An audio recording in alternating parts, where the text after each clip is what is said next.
Somos Mariale y Ramón. Bienvenidos a Ama tu Ser Y amarás mejor en pareja. Este es un espacio para compartir nuestros aprendizajes y experiencias.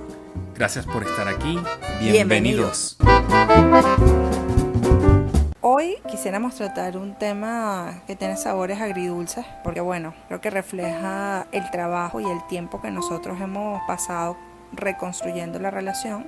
Yo en otros videos les he comentado que yo pasé por un periodo un poco difícil a nivel emocional y yo quería convertir con Ramón esta conversación y con ustedes para de alguna forma evaluar cómo ha sido mi transformación mientras estaba en ese estado hasta que me reencontré y otra vez me alineé con mi amor propio y también con mi relación de pareja y con mi misión de vida. Entonces, no sé, Ramón, cuéntanos tú, ¿qué viviste tú en ese periodo? Bueno, fue un periodo de crecimiento desde el dolor. Pasamos por momentos difíciles como pareja y fue un momento de prueba en el que la que llevó la peor parte creo que fuiste tú. Yo normalmente me aíslo más en mis emociones, pero tú eres una persona más emotiva y por eso probablemente llegaste a un nivel de depresión elevado. Bueno, en efecto, yo había compartido con la audiencia del grupo de Facebook que para los que no me conocen y están escuchando esto por primera vez en YouTube, nosotros habíamos tenido un proceso de inmigración, además de eso habíamos perdido 2 bebés, además de eso en ese interín también un familiar cercano que fue mi cuñado se enferma de un cáncer súper difícil y yo estaba aquí solita prestándole apoyo a mi hermana y a su familia en esta situación. Terminé como muy desgastada y eso hizo que yo me perdiera de mí y gracias a eso es que damos origen al programa que estoy llevando ahorita y decido apoyar mujeres porque yo siempre había estado como que en el área educativa, el área escolar, en el área universitaria, de formación de adultos, pero no estaba como prestando una ayuda específica en un mentorado específico a mujeres que se habían sentido tristes, deprimidas, perdidas, desencantadas, solas y con la necesidad de repente de reconstruirse ellas mismas para reformular su relación de pareja a partir de la confianza de ellas mismas. Entonces pasamos como por un ciclo bien complicado donde los dos estábamos un poco aislados, o si no estábamos aislados los dos, yo sí puedo hablar por mí, yo estaba muy aislada. Bueno, yo tengo que confesarte que durante esos momentos que fueron duros, yo lo que hice fue aislarme y enfocarme en mi trabajo y eso me mantenía distraído y me aislaba de conectar con esas emociones de tristeza y de dolor. Yo imagino que en ese momento tú conectabas con eso y no tenías mi apoyo porque yo estaba tratando de aislarme de esa sensación de tristeza, de dolor. La forma en que lo hice, mi mecanismo fue enfocarme en el trabajo y trabajar más y trabajar más horas, quedarme más tiempo en el trabajo. Y entonces comprendo que no fui la mejor pareja como para brindarte el mejor apoyo posible. Traté de darlo desde lo que yo podía dar, pero evidentemente no era suficiente. Y luego eventualmente cuando tú lograste superar esta crisis, tú volviste a conectar con todas tus herramientas y me ayudaste a ver cómo yo también puedo mejorar mi conexión emocional y aprender a manejar mis emociones de una manera más inteligente y poder ser más empático también. Bueno, yo siento que es que siempre hay esta sensación de se hizo lo que mejor se pudo con lo que teníamos. O sea, para los dos la sensación era nueva, el duelo de esta magnitud era nuevo. Además fue como muy seguido porque fue en febrero de 2017, mi cuñado muere en octubre, después de una enfermedad durísima, después volvimos a salir embarazados y en febrero del 2018 volvimos a perder el segundo bebé. Entonces, creo que de verdad no teníamos cómo manejar la situación porque no estábamos como tan entrenados, sobre todo porque yo no había pasado nunca por un dolor que me sobrepasara de esa manera ni hormonalmente un descontrol como el que estaba pasando. Entonces las hormonas en ese momento te traicionan. Sí, además le podríamos sumar a eso que tampoco estábamos económicamente holgados y también estaba el estrés financiero sumado a toda esta parte emocional. Entonces nuevamente yo manejo las emociones de otro punto de vista y con el componente adicional del estrés de la parte económica y todo lo demás, pues para mí fue como un montón de emociones que yo quería tratar de aislar y tratar de evadir, tratar de sacar de mi mente. Y yo entiendo que tú tienes otro mecanismo, que no era ese, tu mecanismo es mucho más emotivo, tú conectabas más con las emociones, eras más empática. Yo trataba de aislarme y racionalizar todo lo que estaba pasando para desde un punto de vista muy racional no conectar con las emociones. Tienes lo que yo llamo ceguera selectiva, en el sentido bueno, que a lo mejor tienes una situación que te abruma de frente, pero prefieres jugar a que no está ahí, y eso con el tiempo creo que nos pasó factura. Sí, sin duda. Y es lo que te digo, en algún momento tú te desconectaste de tu propia sabiduría, de tu propio conocimiento, de lo que ya tú sabías. Y en algún momento tú lo retomaste. Y cuando ya lo retomaste, tú me hiciste ver cómo cambiar ese aislamiento emocional y ser más empático. O sea, tú empezaste a utilizar tus herramientas, primero en ti, y luego pudiste ser capaz de transmitírmelas a mí para yo también poder manejar de una manera más sana mis propias emociones. Me parece muy cuchi que me des tanto crédito, porque la verdad es que si hemos mejorado la relación es porque los dos hemos invertido tiempo y esfuerzo en comprendernos mejor, en adquirir más conciencia sobre las emociones del otro y sobre nuestra propia comunicación. Y además también hay que darle crédito a las personas que nos ayudaron, porque en su momento nosotros asistimos a terapia y a partir de ahí nuestras perspectivas cambiaron. Sí, sin duda. Yo al principio tenía mucha resistencia a asistir a una terapia, pero eventualmente fue como una condición necesaria cuando llegamos al punto más bajo de la relación. Fue una condición necesaria para poder continuar, buscar ayuda. Y mi resistencia probablemente esté asociada a que yo imaginaba que ir con un terapeuta o terapista es como admitir que tienes un problema importante. Y yo no sentía que era tan importante el problema. Y me di cuenta luego que era un concepto errado que yo tenía.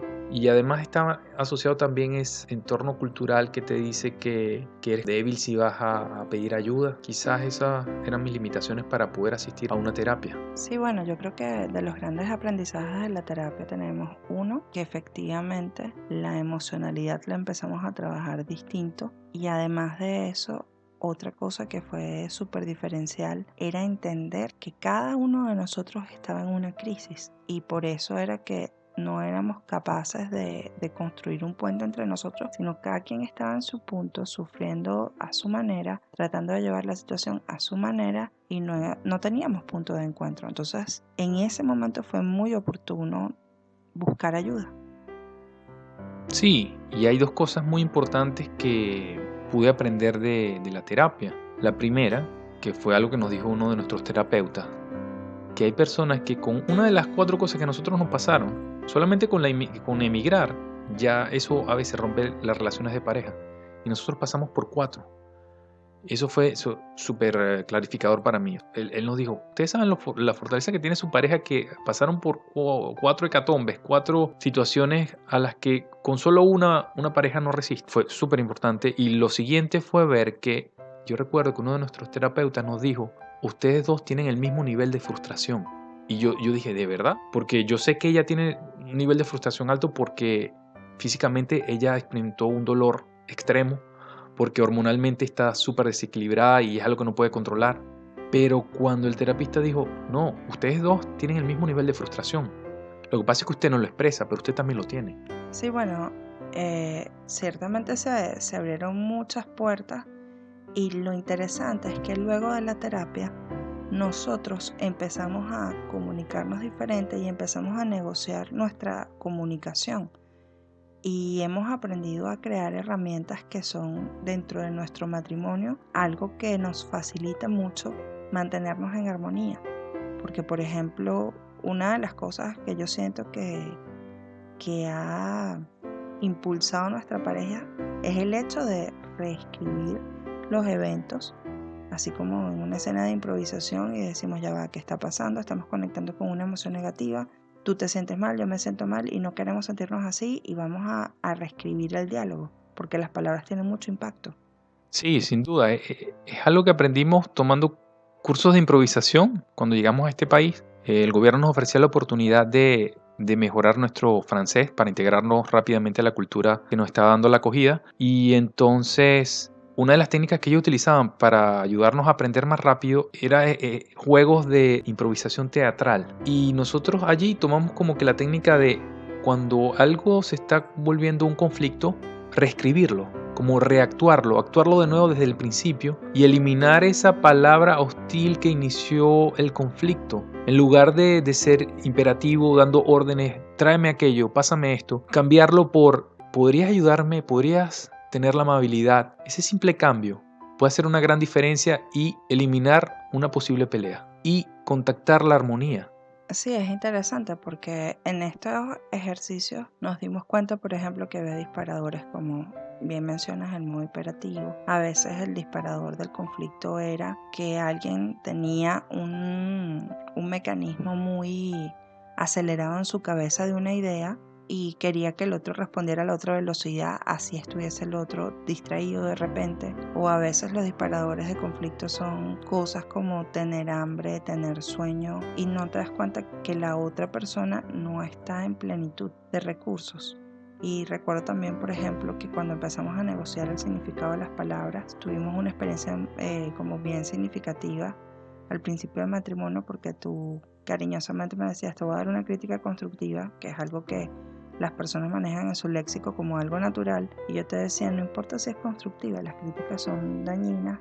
¿Qué tal si me ofreces feedback? ¿Qué tal si me ofreces un punto de vista diferente? Y ponerse de acuerdo en el vocabulario y la energía psicológica y emocional que tiene tu lenguaje en la otra persona ha sido como una gran diferencia en nuestra relación. Sí, sin duda. Nosotros tratamos de ponernos de acuerdo en el significado de las palabras para cada quien, sobre todo las palabras que pueden hacer ruido o que pueden sonar mal a los oídos de alguno de los dos. Y esto pasa en una pareja que viene del mismo país, que tiene como lengua materna el español. Imagínense parejas mixtas de personas que vienen de diferentes culturas y hablan diferentes idiomas. Y ni siquiera hay que ir tan lejos. Imagínense una pareja de alguien que viene de México y la otra persona viene de Argentina. Las palabras son diferentes. Entonces a veces hay que ponerse de acuerdo en el significado que tienen las palabras. Algo interesante también que nosotros aprendimos acá es que una palabra no solo tiene un significado literal, también tiene un significado contextual y un significado relacionado a la cultura en la que estás. Aquí, por ejemplo, las palabras que están relacionadas con la Iglesia Católica son groserías, por ejemplo, cáliz, tabernáculo, hostia. Son palabras que son insultos y no tienen un significado real como las palabras que utilizamos en nuestros países o que utilizan en Francia, por ejemplo. En Francia utilizan palabras como utilizamos los hispanohablantes que están relacionadas con la madre, con las hermanas, con la sexualidad.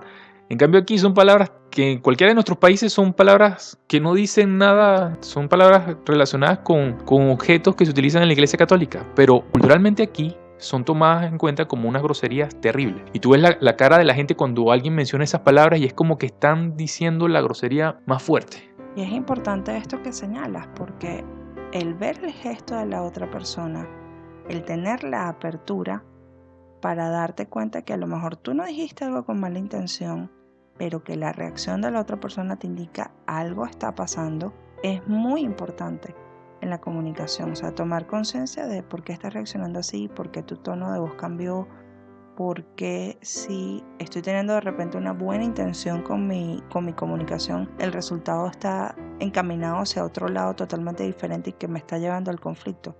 Entonces, parar en ese momento, preguntar, verbalizar qué estás sintiendo, qué está pasando, ayuda mucho a tomar en cuenta cómo esa comunicación puede mejorarse, porque es posible que tú no estés iniciando un conflicto de manera deliberada y la reacción de la otra persona te demuestre que hay un conflicto y tú no estás consciente ni siquiera de cómo empezó, porque esa no era tu intención. Y hablarlo, expresarlo, decir, mira, ¿por qué me estás contestando así? ¿Qué fue lo que te dije? Y que la otra persona admita, mira, es que esto me da rabia o me da tristeza o me parece que me estás criticando o lo que sea que esté pasando por tu cabeza. Explorarlo entre las dos personas ayuda a disminuir muchísimo el conflicto y aumenta la armonía en el diálogo de la pareja. Bueno, ya les hemos hablado de dos de nuestras herramientas. La primera fue reescribir o reactuar una situación de conflicto. La siguiente fue mantener la armonía, redefinir las palabras, tener como un consenso en qué significa tal palabra para ti, sobre todo las palabras que te hacen ruido, las palabras que te generan rechazo, alguno de los dos miembros de la pareja. Y hay una tercera herramienta. La tercera herramienta tiene que ver con el hecho de que tú te encuentres en un estado de plenitud al momento de tener un diálogo, porque hay un termómetro que es como emocional, pero hay otro termómetro que también es físico. Si tú tienes hambre, si tú tienes sueño, si tú tienes ganas de ir al baño, si te encuentras cansado, no es posible de verdad abordar un diálogo del todo constructivo. Y si tú además tienes estrés, tienes unas emociones encontradas que con las mismas palabras o la misma intención se complica todo y se agrava ese disconfort, esa incomodidad para expresarte, la verdad es que date cuenta si es el mejor momento o si hay pasos previos que tienes que dar. Si tienes hambre, come. Si estás muy cansado, negocia el momento de la conversación. Porque es eso, o sea, si tú no estás en plenitud de recursos, es muy difícil generar un diálogo constructivo entre dos. Porque tienes que estar pleno y el otro también tiene que estar pleno. Y entonces es cuando se avanza en la conversación.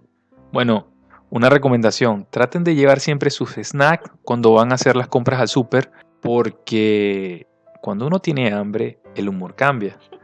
Nosotros hemos descubierto eso, entonces siempre llevamos algo para no pasar tanta hambre, mientras que podemos almorzar, comer, cenar. Y esa es una buena técnica para tratar de aminorar el efecto de esa rabia que produce el tener el estómago vacío.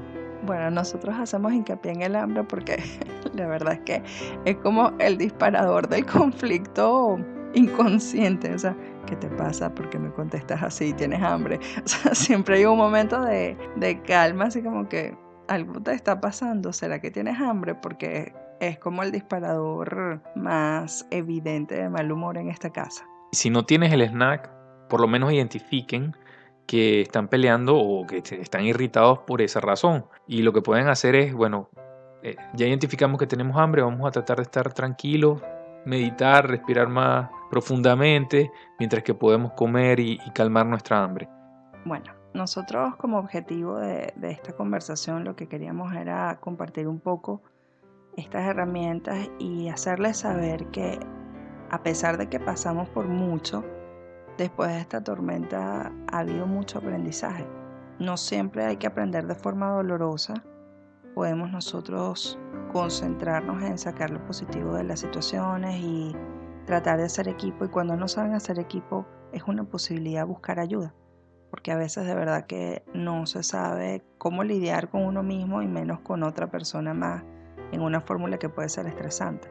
Entonces, esa es una invitación sincera a abrirse a posibilidades nuevas de mejorar su relación. Yo los invito a que si tienen necesidad de acudir con un especialista, no lo piensen dos veces, sobre todo los hombres, porque yo sé que culturalmente uno tiene la influencia de que tiene que ser el hombre fuerte o que ir ante un especialista te hace más débil. Son tonterías, de verdad que es súper útil. Aprovechamos para despedirnos, dándoles las gracias. Esperamos una próxima emisión y sabemos de corazón que nos acompañan con cariño y esperamos de verdad que estas informaciones les alimenten el alma y alimenten su relación de pareja. Nos despedimos. Ama tu ser y amarás mejor. En pareja. Hasta la próxima.